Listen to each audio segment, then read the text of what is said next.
आज 7 अगस्त है जब मैं इस वीडियो को रिकॉर्ड कर रहा हूँ एंड आज करीब 7 महीने हो गए जब मैंने 2025 के जो गोल्स हैं वो बनाए थे। जब मैंने अपने गोल्स बनाए थे तो मैं बहुत ज़्यादा एक्साइटेड था, जैसे सभी होते हैं, एंड मैंने बहुत सारे गोल्स बना लिए थे। तो फिर मैंने उसमें से कुछ प्रायोरिटी गोल्स निकाले थे, जिसमें से पहला था यूट्यूब वाला गोल एंड दूसरा था जिम वाला गोल कि मुझे हर वीक कम से कम 4-5 दिन जिम जाना ही है और अपनी डाइट और स्लीप का भी ध्यान रखना है। इन 7 महीनों में जब मैं इन गोल्स को फॉलो कर रहा था तो बहुत सारे अप्स एंड डाउन्स आए हैं। कुछ टाइम ऐसा था जहाँ पे गोल्स मेरे काफ़ी अच्छे जा रहे थे एंड कुछ टाइम ऐसा था जहाँ पे मेरे गोल्स बहुत बेकार जा रहे थे। And in ups and downs ने मुझे 5 चीज़ें सिखाई हैं जो मुझे लगता है मेरे गोल्स को अचीव करने में बहुत ज़्यादा हेल्प करने वाली हैं आगे। जब मैंने जिम जाना शुरू किया था दिसंबर 2024 में तो मेरे लिए बहुत ज़्यादा हार्ड था जिम जाना, लेकिन क्योंकि उस टाइम पर मैं अपनी बॉडी को लेके बहुत ज़्यादा इनसिक्योर था तो मैंने खुद को जिम जाने के लिए फोर्स किया था। एक टाइम तो मुझे याद है मैंने अपने दोस्त को बोला था कि अगर मैं जिम नहीं आऊँ तो मुझसे तू 500 रुपये ले लियो। तो मैंने इतना ज़्यादा खुद को फोर्स करा था। लेकिन जब मैं 1 महीने तक डेली जिम जाता रहा तो मैंने रियलाइज़ करा कि जिम जाना मेरे लिए बहुत ईजी हो गया है। एंड जब जनवरी 2025 आया तो मैं ईजिली जिम जा पा रहा था, तो उसकी वजह से मेरा जिम वाला गोल काफ़ी अच्छा जा रहा था स्टार्टिंग में। एंड ये वाली चीज़ मेरे यूट्यूब गोल के साथ भी हुई। जब मैं प्रोक्रेस्टिनेशन वाली वीडियो पर काम कर रहा था तो मुझे खुद को बहुत ज़्यादा फोर्स करना पड़ता था एंड मुझे उस वीडियो को बनाने के लिए बहुत ज़्यादा टाइम लग गया था। एंड जैसे ही मैंने प्रोक्रेस्टिनेशन वाली वीडियो को अपलोड करा मेरा वीडियो पर काम करने और ज़्यादा मन हुआ, तो मैंने बहुत जल्दी ही एक और वीडियो अपलोड कर दिया एंड दूसरे प्रोजेक्ट पर काम भी करने लगा। एंड यहाँ पर मुझे रियलाइज़ हुआ कि जब हम किसी चीज़ को कंसिस्टेंटली करते रहते हैं तो वो चीज़ बहुत ज़्यादा ईजी हो जाती है। इस वजह से सब कुछ बढ़िया चल रहा था, but then I went on a trip. जब मैं ट्रिप पे गया तो मैं डाइट के बारे में भूल गया, एक्सरसाइज के बारे में भूल गया और अपना जो वीडियो का गोल था उसके बारे में भूल गया। एंड क्योंकि ये वाली ट्रिप थोड़ी लंबी थी, 8-9 दिन के अराउंड की ट्रिप थी, तो जब मैं वापस आया तो मेरे जो गेन्स थे, जो मैंने जिम जाके गेन करा था, थोड़ा बहुत जो मसल मास गेन करा था, वो डिसअपीयर हो गया था। It's been a month since I have been to the gym because मैं कश्मीर गया था ट्रिप के लिए। वहाँ से आया तो फिर मेरा थोड़ा सा तबीयत खराब था। एंड पता है मेन प्रॉब्लम ये थी भी नहीं। मेन प्रॉब्लम ये थी कि जब मैं सही भी हो गया मेरा जिम जाने का बिल्कुल मन ही नहीं कर रहा था, क्योंकि जो कंसिस्टेंसी थी, जो मोमेंटम था जो कि मैंने इतने टाइम में बनाया था वो टूट चुका था। एंड जितने दिन मैं जिम को पोस्टपोन कर रहा था वो चीज़ मेरे लिए उतनी ज़्यादा हार्ड होती जा रही थी। एंड यही सेम चीज़ यूट्यूब के गोल के साथ भी हो रही थी। मैं जितने टाइम यूट्यूब की वीडियोस पे काम नहीं कर रहा था मेरा उतना कम मन कर रहा था वीडियोस पे काम करने का। इस वजह से मुझे कुछ टाइम लगा ट्रैक पे वापस आने में। एंड फेब के एंड में मैं दोबारा से जिम जाना स्टार्ट कर दिया एंड मार्च में मैंने एक वीडियो भी रिलीज़ करा इसकी वजह से। बट गेस व्हाट, ये साइकिल दोबारा से रिपीट हुआ मी में। मैं इस बार दोबारा बीमार पड़ा एंड मुझे कुछ 3 महीने इस बार लगे दोबारा से बैक ऑन ट्रैक आने में। एंड इन दोनों टाइम में मैंने एक चीज़ ऑब्जर्व करी,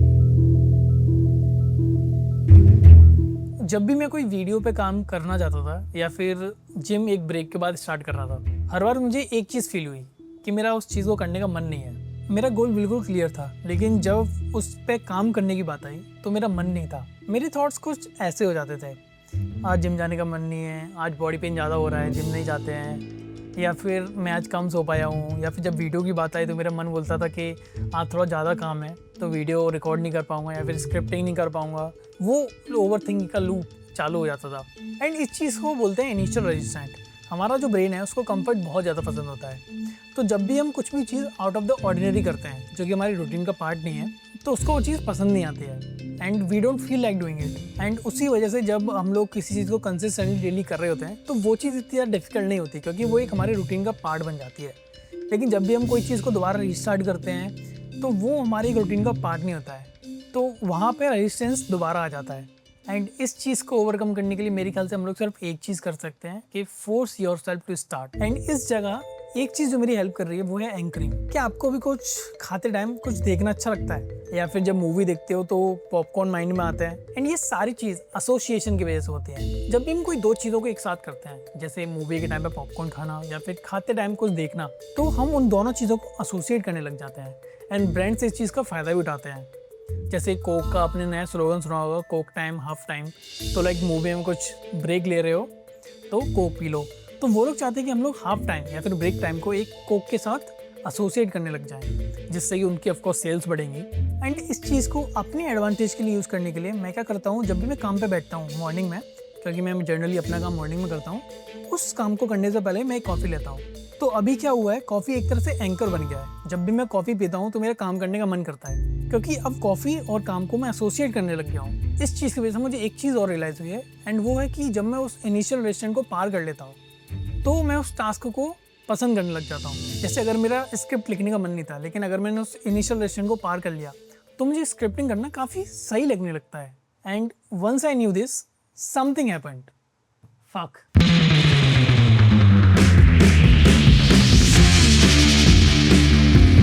तो रिसेंटली मैंने जिम दोबारा से स्टार्ट करा, एंड इस बार मैं प्लान कर रहा था कि 100 दिन तक लगातार जिम जाऊंगा, like kind of 100 days challenge. मतलब संडे को तो ब्रेक होगा ही, लेकिन उसके अलावा मैं कोई भी और ब्रेक नहीं लूँगा। लेकिन तभी मुझे मम्मी का फ़ोन आता है, एंड शी सेड कि मुझे घर पे आना पड़ेगा 2-3 दिन के लिए। मतलब कोई इमरजेंसी नहीं थी, बट जाना पड़ेगा।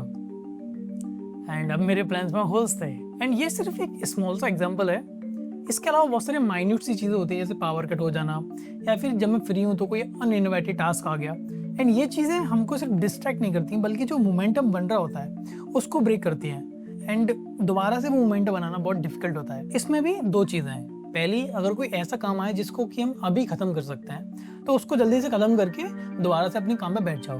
लेकिन अगर कोई ऐसा टास्क आएगा जो कि हमको 2-3 दिन बाद करना है और जो कि हमें पसंद भी नहीं है, तो जो 2-3 दिन का पीरियड होगा बीच में, उसमें मैं इतना ज़्यादा रेस्टलेस हो जाता हूँ कि मैं 2-3 दिन को वेस्ट ही कर देता हूँ। मेरा माइंड ऐसा बोलता है कि उस वाले टास्क को कंप्लीट हो जाने दो, उसके बाद हम अच्छे से काम करेंगे। एंड उसकी वजह से बहुत ज़्यादा टाइम वेस्ट होता है। जैसे मैंने पहले बोला था कि मम्मी का कॉल आया था कि मुझे घर पर जाना है, अब वो वाली चीज़ कुछ टाइम बाद है, तो मेरा माइंड बोला है कि चलो उस वाली चीज़ को ओवर हो जाने दो, फिर हम अच्छे से काम स्टार्ट करेंगे। एंड इस चीज़ में हम लोग टास्क का तो कुछ नहीं करते, लेकिन हम अपने माइंडसेट का कर सकते हैं। एक चीज़ जो मैं भी ट्राई कर रहा हूँ वो है कि टाइम को एज अ फाइनाइट रिसोर्स देखना, एज अ इनफाइनाइट रिसोर्स देखने की बजाय। जैसे कि अगर 2 दिन बाद कोई टास्क है तो उसको ऐसे मत दिखाओ कि जब टास्क कंप्लीट हो जाएगा उसके बाद मैं इसको करूँगा, बल्कि सोचो कि अगर मैं 2 दिन नहीं करूँगा तो मेरे 2 दिन वेस्ट हो जाएंगे। अगर कुछ ज़्यादा ही ऐसी चीज़ है जो तुम्हें ज़्यादा रेस्टलेस कर रही है, तो थिंक अबाउट कि तुम उन 2 दिन में क्या कर सकते हो, बट वेस्ट मत करो उस टाइम को। एंड इस चीज़ को ईजी बनाने के लिए यू कैन, मैंने ये वाला चीज़ पहले ही बोला है, लेकिन अब मुझे लगता है मैं इस चीज़ को बहुत ज़्यादा डीपली समझता हूँ। मैं जब भी सुबह जिम गया हूँ या फिर मैंने कुछ भी चीज़ अनकम्फर्टेबल करा है, तो मुझे अनएक्सपेक्टेड चीज़ें इतनी ज़्यादा इफेक्ट नहीं करती हैं। जैसे एक दिन क्या हुआ था, मैं जिम गया हुआ था उस दिन, और उस दिन मेरी छुट्टी थी। तो जैसे ही मैं जिम से आया, मैंने शावर और ब्रेकअप वगैरह करा और मैं सीधा बैठ गया 3D सीखने के लिए। मेरा उस दिन का प्लान था कि मैं एक पूरा ट्यूटोरियल ख़त्म करके रहूँगा, जो कि अराउंड 4-5 घंटे लेने वाला था। एंड जैसे ही मैं बैठा तो पावर चला गया, एंड मुझे बाद में पता चला कि उस दिन एक्चुअली में एक पावर कट होने वाला था। तो अब अगर ये नॉर्मल डे होता, और नॉर्मल डे एज इन कि अगर 2 दिन छुट्टी है और पावर कट हो गया, तो मैं ऐसे ही रील्स पे स्क्रॉल करता रहता या फिर दोस्तों के साथ बाहर चला गया, तो पूरा दिन वेस्ट कर देता अपना। लेकिन क्योंकि इस दिन मैं सुबह ही कुछ अनकम्फर्टेबल करके आया था, तो मेरा कुछ काम करने का मन कर रहा था। अब क्योंकि मैं 3D पे काम नहीं कर सकता था, क्योंकि जो ब्लेंडर सॉफ्टवेयर है 3D का, वो बहुत ज़्यादा पावर लेता है। तो अगर मैं उसमें बिना पावर की चलाता अपने लैपटॉप को, तो उसकी वजह से मैं एक स्क्रिप्ट पे काम करने लग गया। अब ये वाली चीज़ ना बहुत ज़्यादा सिंपल लगी है, लेकिन जब हम लोग कुछ अनकम्फर्टेबल करते हैं एक दिन में, तो उस चीज़ को हम लोग एक अचीवमेंट की तरह देखते हैं। ऐसा लगता है कि हाँ, मैंने कुछ करा है इस दिन में, तो बाकी चीज़ें बहुत ज़्यादा ईजी हो जाती हैं। इन 5 चीज़ों के अलावा भी मैंने बहुत सारी चीज़ें सीखी हैं, जिसमें से एक है रूटीन। लाइक अगर तुम किसी भी चीज़ को अपने रूटीन का पार्ट बना देते हो, तो वो चीज़ और ईजी हो जाती है।